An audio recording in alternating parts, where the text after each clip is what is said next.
Hi friends, ఎలా ఉన్నారు? Welcome back to my channel. Friends, ఈరోజు వీడియోలో మనం ఫోన్పేలో బైక్ ఇన్సూరెన్స్ అనేది ఎలా కొనాలి, ఆల్రెడీ మీ బైక్ ఇన్సూరెన్స్ కొత్తగా మీరు కొంటున్నట్టు ఎలా కొనాలి, అండ్ రెన్యువల్ చేసుకోనుకుంటే ఎలా రెన్యువల్ చేసుకోవాలి, రెండో ఒకటే ఎలా కొనాలి బైక్ ఇన్సూరెన్స్ ఫోన్పేలో అని చెప్పేసి వీడియోలో నేర్చుకుందాము. చాలా ఈజీ ఫ్రెండ్స్, మనం ఫోన్పేలో బైక్ ఇన్సూరెన్స్ కొనుక్కోవచ్చు. చాలామంది బైక్ ఇన్సూరెన్స్ కొనుక్కోవడానికి బైక్ షోరూమ్కి వెళ్ళి అక్కడ బైక్ ఇన్సూరెన్స్ అడుగుతూ ఉంటారు, లేదా ఎవరికైనా థర్డ్ పార్టీ పర్సన్ దగ్గరికి వెళ్ళి అడుగుతూ ఉంటారు. ఎక్కడికి వెళ్ళిన అవసరం లేదు, ఫోన్పేలో బైక్ ఇన్సూరెన్స్ కొనుక్కోవచ్చు. చాలా ఈజీ, 2 minutesలో అయిపోతుంది. సో ఎలా కొనాలి ఏంటని చెప్పేసి వీడియో చూద్దాము. వీడియోని స్కిప్ చేయకుండా లాస్ట్ వరకు చూస్తుండండి, మీ అందరికి ఉపయోగపడే వీడియో ఇది, ఓకేనా? అండ్ ఛానల్ కనుక కొత్తగా చూసినట్టయితే ప్లీజ్ ఛానల్ సబ్స్క్రైబ్ చేయండి, అండ్ పక్కన ఉన్న బెల్ ఐకాన్ క్లిక్ చేసి ఆల్లో పెట్టండి, ఎందుకంటే నేను యూట్యూబ్లో ఏ వీడియో అప్లోడ్ చేసినా సరే ఫస్ట్ మీకు నోటిఫికేషన్ వస్తుంది. Let's get in to the topic. So friends, మీ ఫోన్పేలోకి వెళ్ళినట్లయితే మీకు ఈ విధంగా హోమ్ స్క్రీన్ కనిపిస్తుంది. ఇక్కడ కొంచెం కిందకి స్క్రోల్ చేస్తే ఇక్కడ ఇన్సూరెన్స్ అని కనిపిస్తుంది కదా, దాని కింద బైక్ అని చెప్పి కనిపిస్తుంది కదా, దాంట్లోంచి మనం బైక్ ఇన్సూరెన్స్ అనేది తీసుకోవచ్చు. దానిపైన క్లిక్ చేయండి. క్లిక్ చేసిన తర్వాత మనకి ఈ విధంగా వస్తుంది. ఇక్కడ మీ యొక్క బైక్ నెంబర్ అనేది అడుగుతుంది అనమాట. ఈ విధంగా క్లిక్ చేస్తున్నాను, ఇదిగోండి. ఈ విధంగా మీ బైక్ నెంబర్ అనేది ఇక్కడ ఎంటర్ చేసి సబ్మిట్ అనే ఆప్షన్ పైన క్లిక్ చేయాలి. సో నేను ఆల్రెడీ బైక్ నెంబర్ అనేది ఎంటర్ చేశాను, అందుకే ఇక్కడ మీకు చూపిస్తుంది, ఇదిగోండి ఇక్కడ. సో రెజ్యూమ్ అనే ఆప్షన్ పైన నేను క్లిక్ చేస్తున్నాను. క్లిక్ చేసిన తర్వాత మనకి ఈ విధంగా మీకు ఏమైతే ప్లాన్స్ ఉన్నాయో, పాలసీస్ ఉన్నాయో అవన్నీ మీకు ఇక్కడ కనిపిస్తాయి, ఓకే? సో ఇక్కడ పైన మనం కావాలంటే సెలెక్ట్ చేసుకోవచ్చు.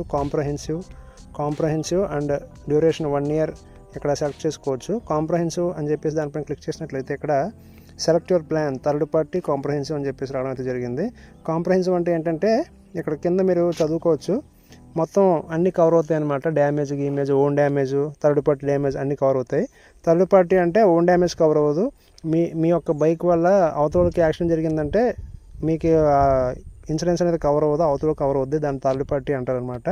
So as per government rule third party అనేది మ్యాండేటరీ, కంపల్సరీ థర్డ్ పార్టీ అని ఇన్సూరెన్స్ అయినా సరే కంపల్సరీ ఉండాలి, ఓకేనా?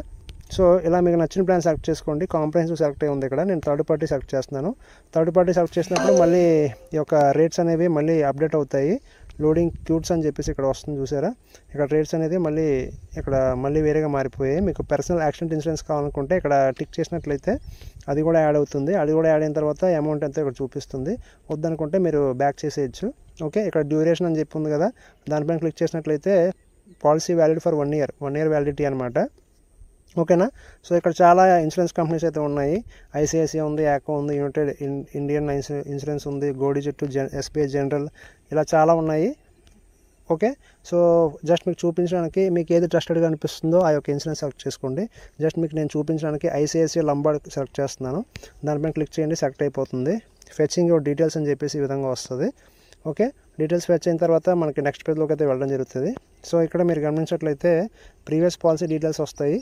ఇక్కడ policy expiry date, previous insurer name, previous policy number, have you claimed in the last policy period అని చెప్పేసి అడుగుతుంది.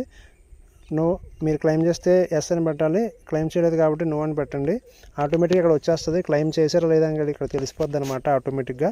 సో ఇన్సూరర్ నేమ్ ఏంటని చెప్పి అడుగుతుంది.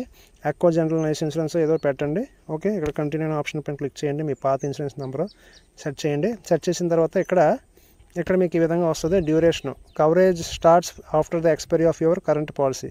మీ యొక్క కరెంట్ పాలసీ అయిపోయినట్లయితే, లేకపోతే ఇంకా అవ్వలేదు, ముందుగా మీరు పాలసీ తీసుకుంటున్నట్టయితే ఆ పాలసీ అయిపోయిన తర్వాత ఈ పాలసీ అనేది రన్నింగ్ అవుద్ది అనమాట. సో ఇక్కడ మీ యొక్క బండి ఇంజిన్ నంబరు, చాసిస్ నంబరు, తర్వాత రిజిస్ట్రేషన్ డేట్ ఎప్పుడు, ఇవన్నీ వస్తాయి, ఓకే? తర్వాత ఇక్కడ పేరేంటి అవన్నీ వస్తాయి. ఇక్కడ కింద 843 రూపీస్, ఇందాక 741 రూపీస్ చూపిస్తుంది, ఇప్పుడు 843 చూపిస్తుంది, ఎందుకంటే ఇంక్లూడింగ్ జిఎస్టీ అనమాట. బై ప్లాన్ అనే ఆప్షన్ పైన క్లిక్ చేయండి. క్లిక్ చేసిన వెంటనే ఇక్కడ మీ యొక్క అకౌంట్స్ అడుగుతుంది అనమాట. ఇది మీకు కనిపిస్తుందో తెలియదు page, as per privacy protection PhonePe ఈ పేజ్ కనిపించనివ్వదు, ఓకే? సో ఇక్కడ పే అనే ఆప్షన్ వస్తుంది కింద. అక్కడ మీకు పే అనే ఆప్షన్ పైన క్లిక్ చేయగానే మీ యొక్క యూపీఐ పిన్ ఎంటర్ చేయాలి. యూపీఐ పిన్ ఎంటర్ చేసిన తర్వాత మీరు సక్సెస్ఫుల్గా పేమెంట్ చేశాక మీ యొక్క మొబైల్కి మెసేజ్ అయితే వచ్చేస్తుంది ఒక లింక్ తోటి. ఆ లింక్ పైన మీరు క్లిక్ చేసినట్లయితే ఆ యొక్క అధికారమైన వెబ్సైట్, ఐసిఐసిఐ లంబార్డ్ కాబట్టి ఆ వెబ్సైట్లోకి వెళ్తుంది. వెబ్సైట్లోకి వెళ్ళగానే అక్కడ మనకి డౌన్లోడ్ అనే ఆప్షన్ కనిపిస్తుంది, డౌన్లోడ్ చేసుకోవచ్చు. సో ఈ విధంగా మీరు ఫోన్పేలో ఈజీగా బైక్ ఇన్సూరెన్స్ అనేది బుక్ చేసుకోవచ్చు అనమాట, ఎటువంటి ఇబ్బంది లేకుండా. సో ఫ్రెండ్స్, అర్థమైంది కదా ఎలా చేయాలి ఏంటని చెప్పి. సో ఇది వాళ్ళ వీడియో కనుక మీకు నచ్చినట్లయితే ప్లీజ్ లైక్ చేయండి, షేర్ చేయండి, ఛానల్ సబ్స్క్రైబ్ చేసి ఇలాగే సపోర్ట్ చేస్తుండండి. Thank you for watching.